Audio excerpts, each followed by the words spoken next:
Hello दोस्तों, welcome to MS maths. इस video में हम बात करने वाले हैं एक नए टॉपिक के बारे में। वो topic basically mathematics and physics का एक कॉमन टॉपिक है।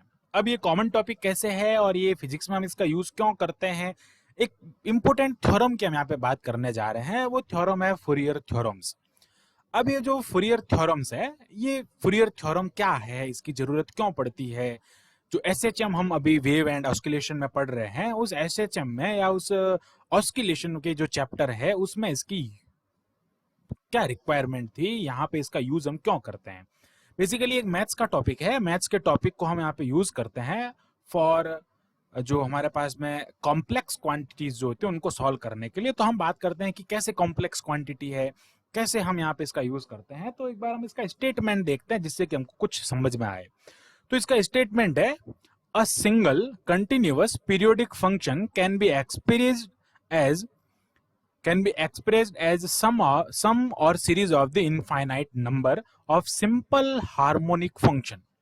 यहाँ पे एक नया वर्ड आता है, सिंपल हार्मोनिक फंक्शन। अब ये सिंपल हार्मोनिक फंक्शन क्या है, इसके बारे में हम बात करेंगे। whose frequency are integral multiply of given periodic function। अब ये पीरियोडिक फंक्शन क्या है, ये सिंपल हार्मोनिक फंक्शन क्या है, इन सब के बारे में हम यहाँ पे बात करेंगे। कैसे हम इनको समीशन फॉर्म में या सीरीज फॉर्म में लिख सकते हैं। ये समझने से पहले मैं आपको बताना चाहूंगा कि इसका यूज हम क्यों करते हैं, इसकी जरूरत क्यों पड़ती है। तो मैं बात करता हूं कि जो फूरियर्स थ्योरम है, ये बेसिकली जो ऑस्किलेशन होता है, जो दोलन होता है, उस दोलन को हम कभी कभी कैलकुलेट नहीं कर पाते हमारे साइनोसॉइडल वेव से। साइनोसॉइडल वेव का मीनिंग क्या हो गया, ये इस टाइप की जो वेव्स हैं इनसे हम इसको कैलकुलेट नहीं कर पाते। अब ये साइनोसॉइडल वेव जो है वो एक पीरियोडिक फंक्शन है। साइन एक्स जो है वो क्या एक पीरियोडिक फंक्शन है। It means after a certain time period ये रिपीट होगी। आप देख सकते हैं ये इतनी यहाँ पे रिपीट होती है तो उतनी कुतनी वापस यहां से ये रिपीट हो रही है। तो after a certain time period it will be repeat, ये रिपीट होगी। ओके, ये हमेशा ध्यान रखें कि sine x, cos x and ten x. Cos x की अगर मैं बात करता हूं तो वो इस टाइप से होता है। ये भी क्या होता है, after a certain time period repeat होता है। टेन एक्स के मैं ग्राफ की अगर बात करता हूं तो टेन एक्स का ग्राफ कुछ इस टाइप से होता है। ओके, तो यहां से टेन एक्स के ग्राफ की अगर हम बात करते हैं तो वो भी after a certain time period क्या होता है, रिपीट होता है। ये टेन एक्स का ग्राफ होता है, ये इस टाइप से आगे नीचे जाता है। तो ये टेन एक्स के जो ग्राफ्स होते हैं, ये जितने भी हम ग्राफ पढ़ते हैं, ये क्या होता है, after a certain time period repeat होता है। इट मींस हम इनको क्या कहते हैं, पीरियोडिक फंक्शन। बट जब हम कुछ ऐसे ऑस्किलेशंस की बात करते हैं जहां पे जो साइनोसॉइडल वेव है या फिर इस टाइप की जो पीरियोडिक फंक्शन है, हम उससे उसको डिनोट ही नहीं कर सकते। जैसे आप अगर बात करते हैं रेक्टिफायर में, देख लेते हैं कि अगर आप कोई हाफ वेव रेक्टिफायर या जो फुल वेव रेक्टिफायर है उसको लेते हैं, तो रेक्टिफायर में क्या होता है कि हम जो है साइनोसॉइडल जो वेव है वो उसको देते हैं। तो उस टाइम पे क्या होता है कि हमको जरूरी नहीं है कि साइनोसॉइडल वेव मिले, या फिर जो दिष्ट कार्य में हम जब बात करते हैं रेक्टिफायर में, तो वहां पे आपको स्क्वायर वेव भी मिल सकती है इस टाइप से। ये इस टाइप की वेव भी वहां पे आपको मिल सकती है, ट्रायंगुलर वेव भी मिल सकती है। तो इस टाइप की कुछ कंडीशन में क्या होता है कि हम साइनोसॉइडल वेव के अलावा हम किसी और फंक्शन की बात करते हैं। वो फंक्शंस जो होता है वो फूरियर थ्योरम से हम फाइंड करते हैं। ये फूरियर थ्योरम्स का यूज है। बेसिकली हम इसके एप्लीकेशन भी पढ़ेंगे, उस टाइम पे हम इसको देखेंगे कि फूरियर थ्योरम्स के जो यूज है वो क्या है। ओके, अब हम अगर इसको थोड़ा सा और इजी करके हम समझते हैं तो वो ये हो जाएगा कि ये बेसिकली जो है, यहाँ पे अगर आप देखते हैं कि जो पीरियोडिक फंक्शन है, ऐसे जो मोशन होते हैं जिसको हम पीरियोडिक फंक्शन से डिनोट नहीं कर पाते, तो उस फंक्शन को हम कहते हैं कॉम्प्लेक्स फंक्शन। उस कॉम्प्लेक्स फंक्शन का जो सॉल्यूशन होता है उसको हम फूरियर थ्योरम्स है इसके हेल्प से हम उसको सॉल्व करते हैं। अच्छा, एक और हम इसका एग्जाम्पल ले सकते हैं। मैं अगर बात करता हूं कि कोई गिटार है, म्यूजिकल इंस्ट्रूमेंट है, चलो वो बहुत दो एग्जांपल लेते हैं इसके सिंपल। एक म्यूजिकल इंस्ट्रूमेंट में अगर बात करते हैं, इस टाइप से बहुत सारी स्ट्रिंग्स लगी हुई होती हैं। जैसे गिटार की अगर मैं बात कर लेता हूं, तो गिटार में क्या होता है, इस टाइप से बहुत सी स्ट्रिंग्स लगी होती हैं। ये इस टाइप का मैं सेलेक्ट कर लेता है कोई गिटार है, तो मैं इस स्ट्रिंग को क्या करता हूं, एक बार अगर इसको मैं खींच के छोड़ता हूं तो ये ऊपर नीचे आगे पीछे फ्रिक्वेंटली बहुत बार मोशन करेगी। बट उसकी जरूरी नहीं है कि उसकी जो वाइब्रेशन है वो वाइब्रेशन एक ही सर्टेन टाइम पीरियड के बाद में उसी कंडीशन में हो। उसी को वापस दोहराए, ऐसा तो फिक्स नहीं है ना, वो किसी भी टाइम किसी भी डायरेक्शन में जा सकता है। तो इसको हम कहते हैं कॉम्प्लेक्स फंक्शन, इसको हम डिनोट करते हैं कॉम्प्लेक्स फंक्शन से, कि हम वहां पे साइनोसॉइडल वेव यानी कि after a certain time period के बाद में उसको हम रिपीट करता है, ऐसा हम कह नहीं सकते। तो ये सारी बात आती है इस पे। अब हम यहाँ से देखते हैं कि इसका मेथड क्या होता है इसको सॉल्व करने का। अच्छा, एक और एग्जांपल हम यहाँ से ले सकते हैं, जो हमारा वोकल कॉर्ड होता है। वोकल कॉर्ड में क्या होता है कि इस टाइप से दो स्ट्रिंग लगी होती है, जैसा कि आप बायोलॉजी वगैरह में पढ़ते हैं। तो वहां पे क्या होता है कि इनमें से जो एयर पास होती है जिससे अपनी वॉइस बनती है, तो वो एयर से क्या होता है, इन दोनों को क्या करता है, वो ऐसे वाइब्रेट कराता है, जो कि एक सर्टेन टाइम पीरियड के बाद में फिक्स नहीं है कि वो वापस उसी मोशन में आए, उसी कह सकते हैं उसी कंडीशन में वापस आए। इसलिए यहाँ पे हम साइनोसॉइडल वेव का यूज नहीं करते हुए एक कॉम्प्लेक्स क्वांटिटी का यूज करते हैं, कॉम्प्लेक्स फंक्शन का यूज करते हैं, जिसको हम कहते हैं सिंपल हार्मोनिक फंक्शन। उसका यूज करते हैं और इसको हम सिंपल हार्मोनिक फंक्शन की फॉर्म में प्रूफ करते हैं। तो यहाँ से जो इसका इंट्रोडक्शन है, जो डेफिनेशन है, वो खत्म होता है। और अब हम बात करते हैं इसके मैथमेटिकल प्रूफ के बारे में, और मैथमेटिकली हम इसकी वैल्यू कैसे फाइंड करते हैं, तो उसके बारे में हम बात करते हैं। तो any finite single value of periodic जो फंक्शन होते हैं, कोई पीरियोडिक फंक्शन ले लेते हैं, तो उसके लिए it may be it may in इसको कहते हैं accordance, it may accordance Fourier theorems be expanded. इसको हम एक्सपांडेड कर सकते हैं with in the form of summation और in the form of series. हम इसको सीरीज यानी कि श्रेणी और समीशन यानी कि योग के रूप में हम उसको लिख सकते हैं। कैसे लिख सकते हैं वो हम यहाँ पे देखते हैं। हमने एक कोई फंक्शन लिया, अब मैं बात करता हूं, जैसे y एक फंक्शन होता है जिसमें a साइन ओमेगा टी होता है, और y के लिए अगर हम बात करते हैं उसमें a कॉस ओमेगा टी भी होता है। ये हमने कुछ वेव्स जो है फाइंड किए, और ये क्या है, बेसिकली पीरियोडिक वेव्स हैं, पीरियोडिक फंक्शन है। अब इन पीरियोडिक फंक्शन की हेल्प से हम फूरियर थ्योरम के लिए जो कॉम्प्लेक्स का जो सिंपल हार्मोनिक फंक्शन है उसको डिनोट कर रहे हैं। तो y में अगर कह देता हूं कि एक फंक्शन ऑफ t से डिनोट हो रहा है, और उसको हम क्या कर रहे हैं यहाँ पे a not plus a sine omega T plus ये हो जाएगा, अच्छा मैं यहाँ पे a1 लिख रहा हूं, और ये हो जाएगा a2, इसको लिखूंगा मैं यहाँ पे साइन 2 ओमेगा टी। ये इसी टाइप से आगे चलता रहेगा, और कहां तक चलेगा, ये चलेगा आगे ए आर। ओके, मैं इसको यहाँ से रिप्लेस कर देता हूं, ये जो फंक्शन है इसको हम यहाँ पे लिख लेते हैं। ओके, ये कहां तक चलेगा, a r sine r omega t तक चलेगा। फिर प्लस ऐड क्या होगा इसमें, B1। ओके, ये हो जाएगा B1 प्लस उसमें साथ में कौन होगा, B1 के साथ में मल्टीप्लाई में होगा कॉस ओमेगा टी, प्लस ये हो जाएगा B2 cos 2 omega T, plus ये भी कहां तक चलेगा, BR cos R omega t तक ये चलेगा। अब ये तो है इसकी सीरीज फॉर्म, इसको हम क्या कहेंगे, सीरीज फॉर्म। अब सीरीज फॉर्म में भी हमने इसको एक्सप्रेस्ड किया, इसका एक्सपांड हमने सीरीज फॉर्म में किया। अब मैं अगर इसको समीशन फॉर्म की बात करता हूं कि हम इसको सम की फॉर्म में कैसे लिख सकते हैं, तो समीशन की फॉर्म में लिखना बिल्कुल इजी है। हम क्या करते हैं कि ए नॉट है, इसको तो लिख लेते हैं बाहर, और यहाँ पे क्या कर रहे हैं, ये बेसिकली कहां तक चल रहा है, आर तक चल रहा है, और यहाँ पे हम बात करते हैं इनफाइनाइट, यानी a single continuous periodic function can be expressed an infinite number of simple harmonic function. ये अब जो फंक्शंस है वो किसमें, सिंपल हार्मोनिक फंक्शन में कन्वर्ट हो गए हैं। तो हम यहाँ पे क्या कर सकते हैं, इसको इनफाइनाइट लिख सकते हैं, तो इसको हम यहाँ पे लिखते हैं summation of are is equal to 1 to infinite, that is a r sine r omega t. Okay, ये इसकी जनरल टर्म्स जो है उसमें हमने कन्वर्ट कर दिया। और आगे हम इसको क्या लिख सकते हैं, summation of are is equal to 1 to infinite B r function साथ में आएगा कॉस आर ओमेगा टी। ये जो इसकी फॉर्म है ये सीरीज फॉर्म हो गई, और ये हो जाएगी इसके लिए समीशन फॉर्म। तो दोनों फॉर्म के बारे में हमने यहाँ पे डिस्कस किया है। अब यहाँ पे कॉफिशिएंट होते हैं जिनको हम कहते हैं फूरियर कॉफिशिएंट। फूरियर कॉफिशिएंट जो होते हैं उनको हम बात करते हैं ए, ये जो है वो फूरियर कॉफिशिएंट है। ओके, तो फूरियर कॉफिशिएंट जो है इनकी वैल्यू हमको फाइंड करनी पड़ती है। तो फूरियर कॉफिशिएंट की वैल्यू हम ऐसे फाइंड करते हैं, एक तो हमको एक ए नॉट की वैल्यू फाइंड करनी होती है, एक ए आर की वैल्यू फाइंड करनी होती है। जब हम ए आर की वैल्यू फाइंड करेंगे उस टाइम पे A2 A1 A2 A3 इस टाइप से सबकी वैल्यू फाइंड कर सकते हैं। फिर हम बी आर की वैल्यू फाइंड करेंगे और उसमें हम B1 B2 B3 इन सब की वैल्यू फाइंड कर देंगे। बट इस वीडियो में हम ओनली एक जो हमारा फूरियर कॉफिशिएंट है उसकी बात करेंगे।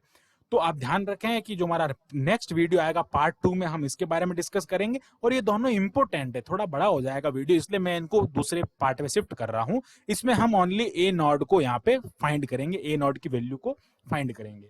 ओके, तो अब ए नॉट की वैल्यू को हम यहाँ से फाइंड करते हैं। तो उसके लिए मैं क्या करता हूँ कि लिखता हूँ यहाँ पे, इस वीडियो में हम ओनली ए, वापस बता देता हूँ, इस वीडियो में हम ओनली ए नॉट जो फ्रीयर कोफिशिएंट है उसके हम इवोल्यूशन करेंगे। तो मैं यहाँ पे लिख लेता हूँ इवोल्यूशन ऑफ ए नॉट, जो फूरियर कोफिशिएंट है इसके ए नॉट की हम बात करेंगे। तो हम यहाँ पे क्या कर रहे हैं कि ये जो हमारा इक्वेशन नंबर 2 है, इक्वेशन नंबर 2 को हम क्या करेंगे, इंटीग्रल से मल्टीप्लाई करेंगे। किसका इंटीग्रल से मल्टीप्लाई करेंगे, टी के रेस्पेक्ट में इसका इंटीग्रल करेंगे।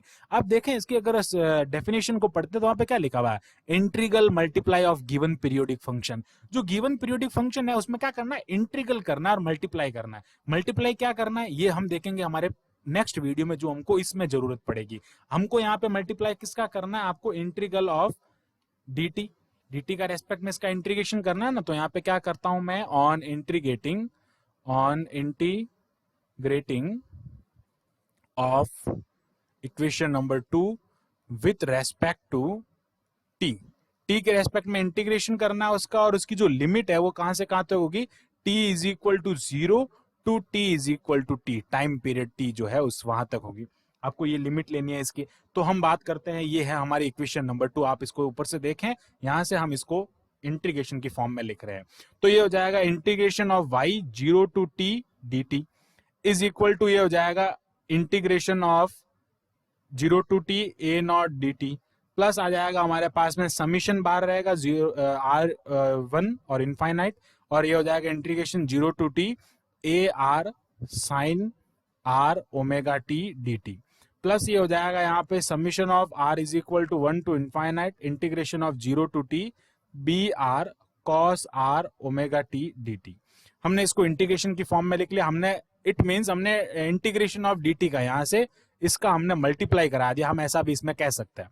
ओके, तो इसका मल्टीप्लाई करना या फिर इसका t के रेस्पेक्ट में 0 टू t इंटीग्रेशन करना, वो एक ही बात है, एक ही स्टेटमेंट को हम अलग अलग मेथड से कह सकते हैं, वो एक ही बात होती है। तो अब इसको हम यहाँ पे सॉल्व करते हैं कि ये हमारे पास में जो इक्वेशन है इसका सॉल्यूशन करना है। सॉल्यूशन करने के बाद में हमारे पास में कैसे इसकी वैल्यूज आती है उनके बारे में हमको डिस्कस करना है। तो मैं बात करता हूं, हमको यहाँ से ये इंटीग्रेशन सॉल्व करना है और ये इंटीग्रेशन सॉल्व करना है। इन दोनों इंटीग्रेशन की वैल्यूज हमको फाइंड करनी है।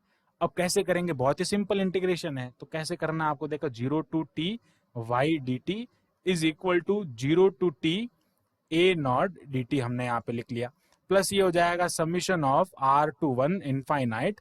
और अगर हम यहाँ से इसका इंटीग्रेशन करते हैं तो ए आर इसके लिए कांस्टेंट होगा, वो बाहर लिख लेंगे, और साइन आर ओमेगा टी का जो इंटीग्रेशन होगा वो हो जाएगा कॉस, माइनस होगा ना, माइनस यहाँ पे आएगा cos are omega t upon कौन आएगा, आर ओमेगा।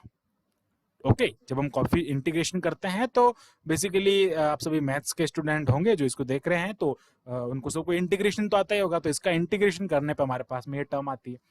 अब क्या करना है, 0 टू t, अब इसमें लिमिट पुट करेंगे आगे, प्लस यहाँ पे क्या लिखता हूं मैं, summation of r is equal to 1 to infinite, B r को हम बाहर लिख लेंगे, और कॉस आर ओमेगा टी का इंटीग्रेशन क्या हो जाएगा, sine r omega t upon हम यहाँ पे क्या लिखेंगे, r omega 0 to capital T, और ये हो जाएगा 0 टू t y dt, और यहां से अगर हम इसका इंटीग्रेशन करते हैं तो ये हो जाएगा t टू t, और ये हो जाएगा dt का t होता है, और 0 टू t हम इसको रखेंगे। और यहाँ पे अगर हम लिमिट पुट करते हैं तो देखना है आप, यहाँ पे मैं a r और माइनस जो है उस टर्म को भी बाहर लिख लेता हूं, और r ओमेगा है उसको भी मैंने यहाँ पे लिख लिया। ये हो जाएगा cos r omega t 0 to t, और नेक्स्ट टर्म में हम इसमें लिमिट पुट करेंगे, r is equal to 1 to infinite, ये हो जाएगा बी आर, r अपॉन हो जाएगा ओमेगा, r इंटू ओमेगा, और ये आ जाएगा यहाँ पे sine r omega t 0 to t।